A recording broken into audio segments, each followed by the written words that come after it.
can you give us an expression of what you are and who you are and what you do? My name is Alex Osterwalder, and I work on business models, and I help organizations think through their business models and come up with new business models. Okay, and we just heard your speech, and you were talking about the new and the old business model and the change between those two.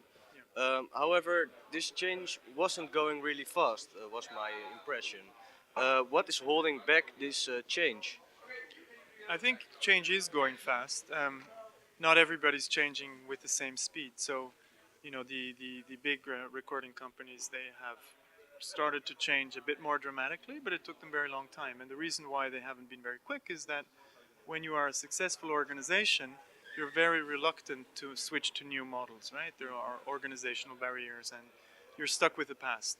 Now, if it comes to startups, there are actually a lot of very, very creative startups in the music industry who have moved very, very fast. So it's sometimes a bit of a change at different speeds. Okay, and do you also think that piracy has anything to do with this change in business models? Well, I think what has to do with change is that consumer behavior changed.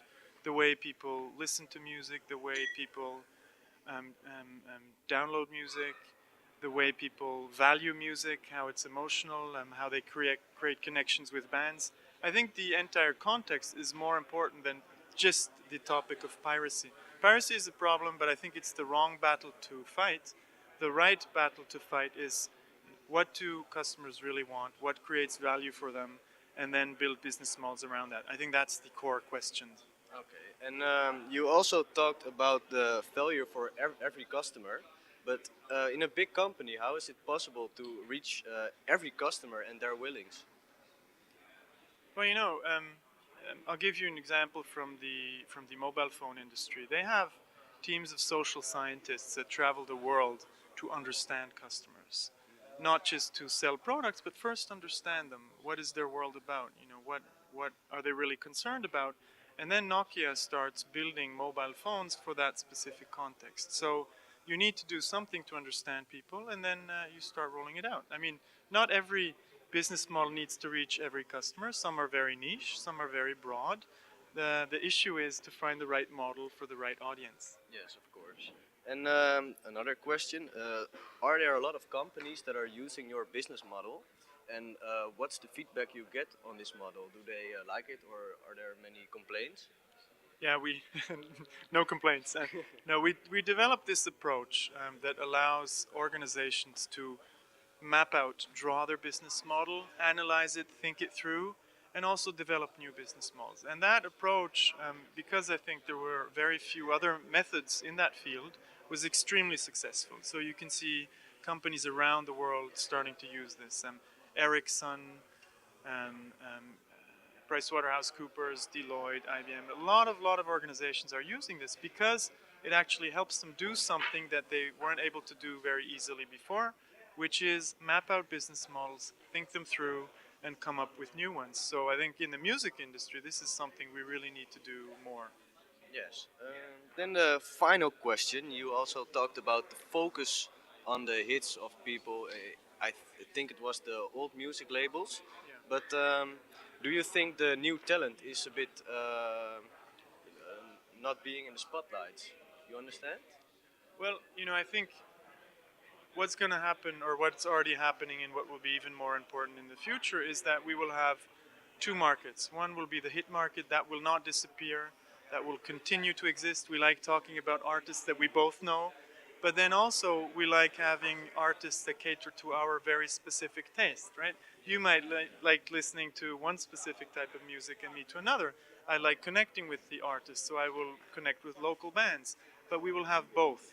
And I think every artist can have a local and a global audience, and I do not think they are not in the limelight. These smaller artists, I think they have a big chance to actually create an audience better than ever before, because with digital technology you can reach everybody. Now, it's not easy to reach everybody or to get visibility, but it is possible, whereas it wasn't possible 10, 15 years ago. Okay, so you think that the internet is one of the biggest promotion things that are going on right now instead of television? I would not call it promotion, I will actually say, yeah, if television was promotion, I think the internet is a tool that can allow to create connections beyond promotion. So a lot of bands, they don't just have fan websites where they put out stuff, but they actually chat with fans. They have video discussions. So I think the world is moving very, very quickly beyond promotion towards connections, towards even more emotion and passion. Well, now the final question. You also thought something about the use of add-ons on your website, and do you think that the using of these ads is is a bigger value for the website? Advertising. Advertising, is it a very big value that is because you also thought about free accounts, Yeah. and when you advertise, do you get enough money for this kind of Yeah. promotions? I think advertising based business models is one solution. It will exist. There will be organizations that find the right way to do it. I think advertising does not work everywhere. I think the big challenge is to think about other models than just advertising. And to create those other models, we have to understand how people listen to music, what they really value, and they will be willing to pay for that. So I think the big challenge for people who run organizations, who create organizations, is to think beyond the advertising model. I think it's one, it can work, but I think it's not the only solution. I think there will be many, many other. You mentioned premium accounts and the other things. Well, there will be many more beyond that. I mean, you can have a business model based on products, right? You can have some bands are actually not selling ads. They're not selling albums, but they sell collector's items. They're selling, or T-shirts is one, but I think we're getting into more sophisticated things also, right? A week with the band that might cost €10,000, right? to follow the band, but whatever. I think we will have a lot of new business models, and the challenge is to think out of the box. I mean, really. Okay. Well, I'd like to thank you for your interview, and maybe we'll see you next year at the Noorderslag again. My Right? pleasure. Thank you.